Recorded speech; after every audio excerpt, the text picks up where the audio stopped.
যদি কোনো প্রকারের স্বাস্থ্যকর খাবার থাকে তাহলে আজকে আর এই যে রেসিপিটা বানাইছি না ঠিক এই রেসিপিটা এতটাই স্বাস্থ্য যে কোনো প্রকারের এটা খাইলে হালা কোনো গ্যাস কিছুই মানে কোনো প্রবলেমই হবো না এটা খাইলে হালা। তো যাই হোক, এটা আমি খুবই সহজভাবে বানাইছি আর এটা যদি ডেইলি সকালে খাওয়া যায় তাহলে তো কোনো কথাই নাই। খুবই একটা উপকারী রেসিপি আর এটা খাতেও মোটামুটি মোটামুটি না ভালোই লাগে। কেউ কেউ আছে পছন্দ করে না, কিন্তু এই যে ঠান্ডার সিজনে এই রেসিপিটা যেকোনো মানুষ খাওয়া পারবো আর খুবই সহজভাবে বানানো যায়। তো চলো দেখে নাও কী দিয়ে বানাইছি আমি রেসিপিটা, খুবই সহজ। আমি নিয়ে নিছি মটর দানা, তারপর ২-৩টা নিছি আনাইস, একটা গাজর, একটা টমেটো আর সামান্য পরিমাণে বাগুন ফলা। কারণ আমি একলাই খামু। আমি যে পরিমাণে খামু ঠিক ওই পরিমাণ অনুযায়ী আমি হেনে কিছু কাঁচা সবজি নিছি। আর এই যে এনে খুবই ভালো করে কাইটে নিতেছি। আর নিজের কাটাটা তো সবজি যে কাটা নাগবো এটা হলো নিজের পছন্দ। আমি নিজের পছন্দ মতোই দিতেছি।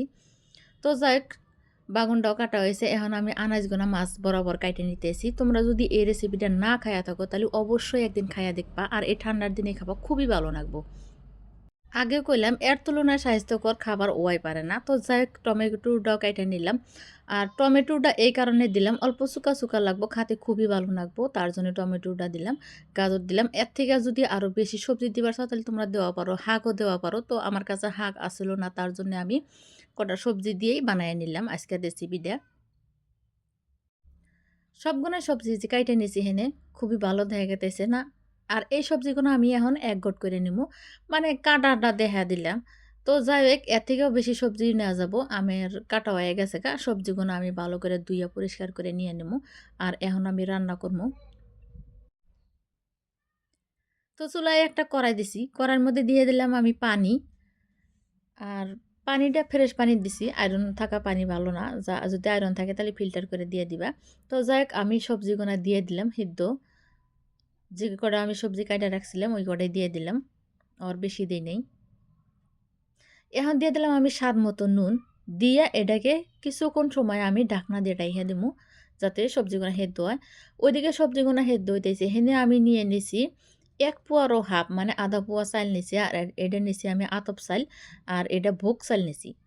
তো যাই হোক, যদি হাতের কাছে ভোগ চাল না থাকে তাহলে সিদ্ধ চাল দিয়েও হবো বা যেকোনো আতপ চাল দিয়েও হবো।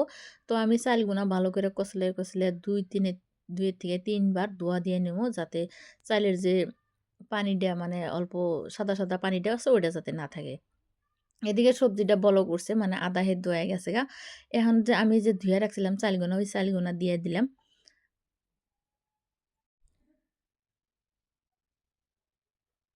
তো চালগুনা দেওয়া হয়েছে। হেনে আমি আর কোনো পানি-টানি ব্যবহার করলাম না। আগে আমি পরিমাণ মতো পানি দিয়ে নিছিলাম।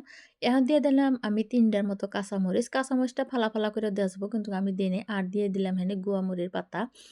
তো এটা অপশনাল। এটা আমার হাতের কাছে আছিল, তার জন্য দিয়ে দিলাম। আবারও ঢাকনা দিয়ে ঢেকে দিলাম। অনেকক্ষণ সময় এটাকে আমি সিদ্ধ করে নিবো। তো যখন নরম হইয়া যাবোগা, তখন এটাকে সম্পূর্ণ ওয়াবিলা ধরা যাব। তো যাই হোক, এটা সম্পূর্ণ হয়ে গেছে গা। চাইল একদম ফাইটা নরম হয়ে গেছে গা। আর এই রেসিপিটার নাম হইল মারি ভাত। কেউ, কেউ কয় সিদ্ধ ভাত। তো যাই হোক, এই রেসিপিটা একদিন খাইয়া দেখবা। রেসিপিটা সহজ হইলেও কিন্তু রেসিপিটা খেতে খুবই দারুণ লাগে। আর এটা খুবই স্বাস্থ্যকর রেসিপি। তো আঠালো, আঠালো যখন আছে এটা হয়ে গেছে গা সম্পূর্ণ। কড়াই ধরে আমি নামায় নিতেছি। হেনে নিয়ে নিছি আমি কলার পাতা। যেহেতু আমি স্বাস্থ্যকর খাবার রান্না করছি, তার জন্য আমি স্বাস্থ্যকর প্লেটের মধ্যে খামু, ওইজন্য কলার পাতা নিছি। যদি কলার পাতা না থাকে তাই অসুবিধা নাই। আর এই যে আমি যখন খানাটা বাড়লাম তখন অল্প বেশি ঠান্ডা হয়ে গেছিল গা। তো যাই হোক, আমি সম্পূর্ণ গুনা বাইরে নিছি। মানে আধা পোয়া চাইলের ভাত আর ৬ সবজি দিয়ে অল্প বেশি হইছে। তো আমার যে পরিমাণ লাগবো ঠিক ওই পরিমাণ অনুযায়ী দেখতে নিয়ে নিছি। তো দেখতেছো হেনে কত সুন্দর দেখা যাইতেছে না? এটা খাতে কিন্তু খুবই দারুণ লাগে। কেউ, কেউ আছে জীবনে খাইয়া দেখে নাই। তো অবশ্যই একদিন খাইয়া দেখো। আর তার উপরে সামান্য পরিমাণ সরষের তেল দিয়া কাঁচামরিচ ছিঁড়ে মুখের মধ্যে দিলাম। আমার কাছে খুবই ভালো লাগতেছে। আমি বেশি দিন খাই নাই। ১ থেকে ২ দিন খাইছি। তো আমি খাইতেছি, আমার কাছে ভালোই লাগতেছে। তোমরাও খাইয়া দেখো। তো বন্ধুরা, আমার রেসিপিটা কিরকম লাগছে তোমরা কমেন্ট করে অবশ্যই জানাও। যদি ভিডিওটা ভালো লাগে লাইক, শেয়ার, কমেন্ট করে দিও। তো আজকের মতো বিদায় নিতেছি। আবার আসবো নতুন রেসিপি নিয়ে।